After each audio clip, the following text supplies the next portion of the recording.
非常感謝哈基琴駐林團 W 東3172以及哈基琴祈願團86796和哈基琴粉絲團的支持，非常感謝。Hello， 大家好，我是风琴佑。今天我跟大家聊一下这个伙伴的問題。通常呢，主流有2種升级伙伴的方法，然后我会把我個人比較推薦的一種跟大家說一下。如果不點個讚，我把你腦袋給你敲了，你還敢囂張？第一種呢，就是吃這個獎勵，換裝的獎勵和檔案的其他獎勵。通常的這個就是20級、40級和60級。這也是我早期最經常使用的一個方法。大家可以看到，我大部分的伙伴其實都是在60級的，就停止升級了，吃這個檔案的保底，拿這個換裝。那當然呢，還有一種方法，也是我最近在小號上一直使用的，也就是拿到這個伙伴給的暴擊率、格擋率和精準屬性。大家是可以從這邊看到，這個感嘆號中可以看到每一級加成的屬性都是什麼。像這個特殊的屬性是從50級開始，像這個暴擊率50級及70級會有一個傷害加成，然後呢到最後100級的時候還會有一個暴擊率。通常的滿級就是2%的暴擊率，不多，但是呢如果累積起來的話還是很高的。可以看到我這邊的暴擊率，如果是盯着暴擊屬性的夥伴去升級的話，已經達到了26%的這個，屬於是比較高的了。可以看到我這邊暴擊只有125，然後這邊呢就是格擋率也是一樣的，50級和100級的時候會有一個2%的暴擊率，然後20級和70級的時候會有一個傷害抵抗。然後像這種呢，如果是暴擊抵抗，那麼你可以看到暴擊抵抗這邊是1%，因為它這100級的時候會給你一個治療加成，這屬於賢者經常會用的。像鬥士和術士這2個職業呢，我會推薦優先暴擊率和精準。我看看精準，精準，對，這2個呢是我優先推薦的主升方法，也是我最近一直在小號上用的。其次呢，自然就是格擋率。然後賢者的話就可以選擇這種100級帶有治療加成的了，雖然不多，但是呢，通常小顆以下的玩家會有3個100級左右，如果你盯着一個升的話，還是不錯的。然後就是很多人問我的一個問題，就是這個平均升級行不行？比如說我到60級以後，我就不想只盯着一個或者部分升級，能不能全部都是20級、40級、50级、60級、70級這樣的升級方法？那麼這邊其實我是不太推薦的，因為第一呢，它這個夥伴的屬性，就是夥伴給的戰力其實並不多，只有一點點，可以說是大約是5%總戰力的收入吧，不高。但是呢，還有一個問題就是，如果你去選擇平均升級的話，這就會導致，尤其是小氪以及小氪以下的玩家，他們的職業屬性不夠高。像這邊，我這裡的話是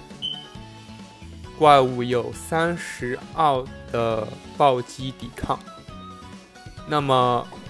如果你是平均升的话，可能像我这个刻度也只有大概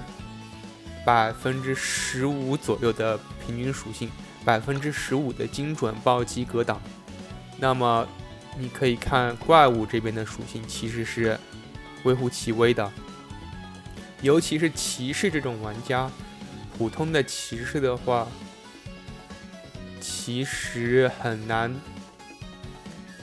通過只堆疊暴擊的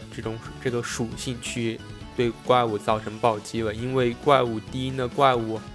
本身暴擊率越到後面傷害那個暴擊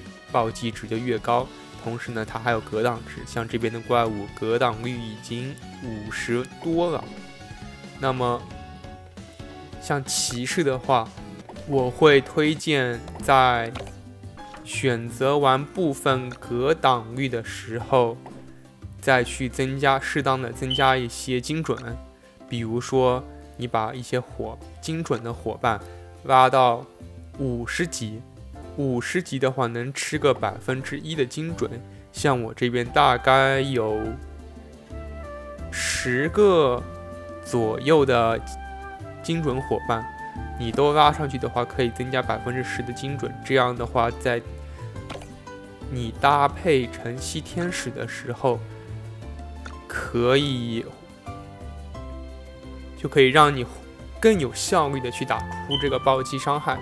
那麼對於賢者來說的話，會比較難，因為呢，第一，賢者他暴擊率本身就沒有那麼高，雖然和術士一樣，他的秘法都是會提供一些暴擊率的，但是呢，術士它畢竟是輸出職業，你一個術士呢，增加暴擊率的同時呢，適當的增加精準率是完全可以的。我這邊不推薦賢者去堆這個格擋率，因為賢者的免傷其實並不高，對於格擋的效果加成來講，其實也並不是很高。賢者也是可以適當的去增加一些暴擊率，因為主要是吃這個傷害加成。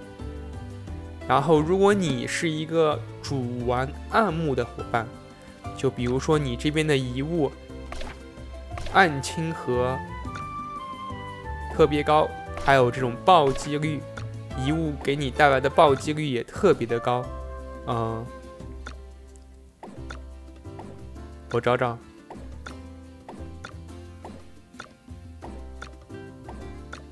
總之，遺物這邊給你帶來的暴擊率如果特別高的話，你也是可以在夥伴這邊去主拉一個暴擊的。但是呢，如果你這麼做的話，也要記住，也是要適當的拉一些50級的精準夥伴，因為它這個暴擊率的收益加成是和精準相輔相成的。那麼對於一些玩奶的賢者來說，其實要求就並不高了。你這邊的話，傷害加成、傷害抵抗，可以先全部都拉到20級。20級的話，可以吃一個1%的傷害加成。然後呢，再把其他的一些輔助夥伴，比如說這位輔助夥伴拉到，我找找。就是有治療加成的輔助夥伴，給他拉到100級。然後鬥士的話，我這邊是暴擊率拉的比較多，但是呢，實際上我最近也是在一直去提升精準，因為必須得達到一個最基本的精準要求。像我剛剛給你們看的怪物格擋率有50的情況下，我這邊的精準其實也是要50以上的。那麼對於小氪以及小氪以下的玩家來說呢，可以在夥伴這裡優先選擇精準。為什麼呢？因為這個鬥士是可以從戰績的戰役沸騰和秘法中的洞察心眼當中獲得額外的暴擊率的，但是呢，鬥士實際上唯一能夠破格擋的手段就只有破碎連舞這一個，但它卻又是單體傷害的同時，還是疊 buff 的概率還並不是那麼穩定。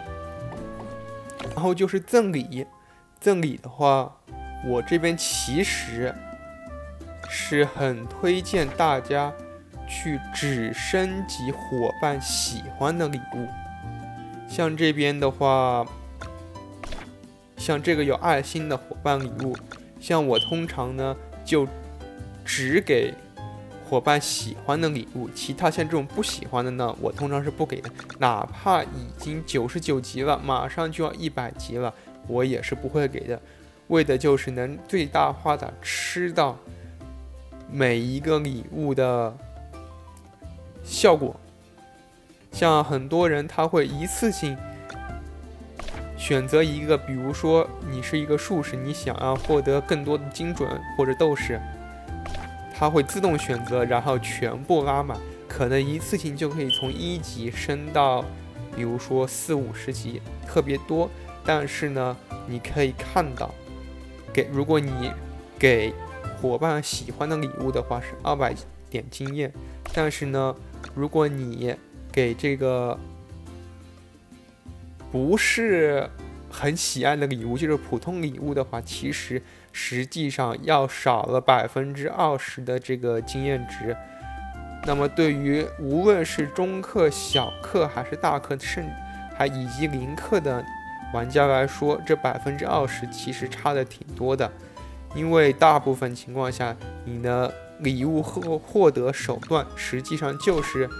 這個秘境和每日活動的聖獸試煉，其實並不多。當然，如果你想要一次性拉到底的話，其實也是可以的，就是看大家自己的喜好吧。那麼最後我就做一個懒人總結好了。如果你是鬥士的話，我会推薦普通玩家優先去選擇一些精準的夥伴拉到50級，還有帶有暴擊率的夥伴拉到50級，然後之後看你個人意願，你可以根據這個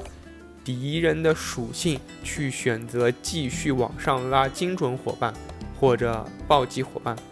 如果是術士的話，由於自身職業帶來的精準本身就是挺多的了，20，再加上一些遗物或者幻兽以及装備带来的精準屬性，我这裡推薦呢是只拉暴擊率的。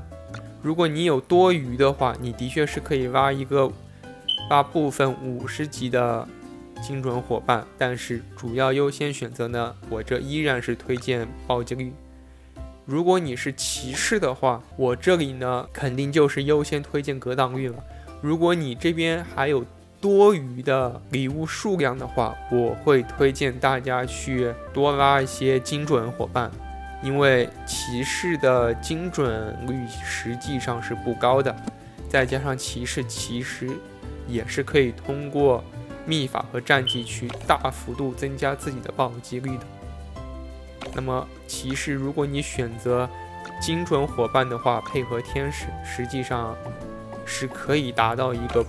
比較讓人滿意的暴擊的。如果是賢者的話，就看你是暗牧還是純奶了。如果你是玩暗牧的话，主打輸出的話，那麼我這裡實際上是推薦大家拉一些精準和